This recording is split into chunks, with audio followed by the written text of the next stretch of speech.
All right, so let's look at a piece of technique that is going to employ what we learned in the strike scale. So this is going to be called the high G doubling scale. And this is your first doubling that you're going to be looking at. It's called a doubling because you have two grace notes in the doubling. So let me go ahead and pull up the sheet music for you and the practice exercises on your screen there, and you can see what I mean. So there are two grace notes, the first one being the high G, and the second one being the F there. However, we're not going to be playing that first high G grace note as an actual high G grace note. We're merely going to be actually going to the high G, and then we're going to be tapping with our F finger there to create the second grace note of the doubling. So let me go ahead and show you what I mean.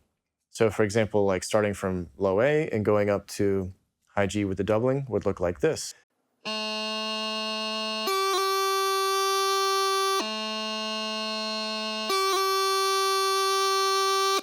Okay, so as you can see, we're going from the scale note directly up to the high G and tapping with our F finger there.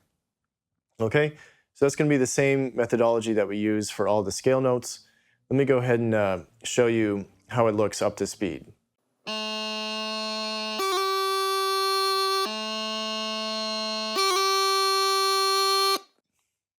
Okay, so go ahead and try that on your own from the different scale notes slowly and at your pace before trying it with the metronome.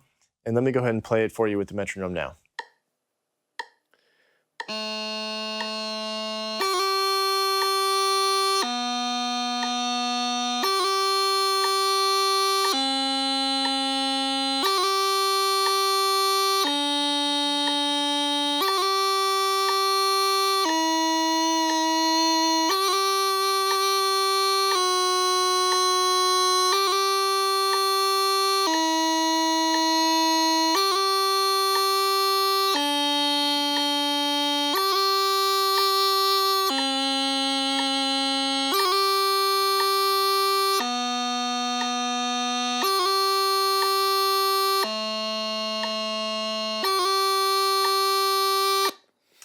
All right, so if you have trouble with this scale, it's most likely going to be because of the transition going from each scale note up to high G without a crossing noise.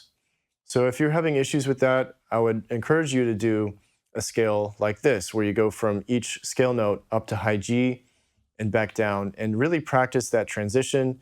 Make sure you're able to do that up to high G from every single scale note without a crossing noise before you try to attempt this scale.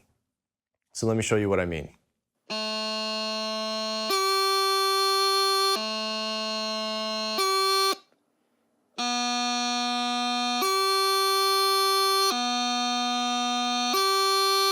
So you should be able to do that with every single scale note cleanly with no crossing noise before being successful at doing this with the high G doublings. So go ahead and make sure that you can do that, and then join me on this exercise with the metronome. And I hope you do well, okay? Good luck, and I will see you in the next one.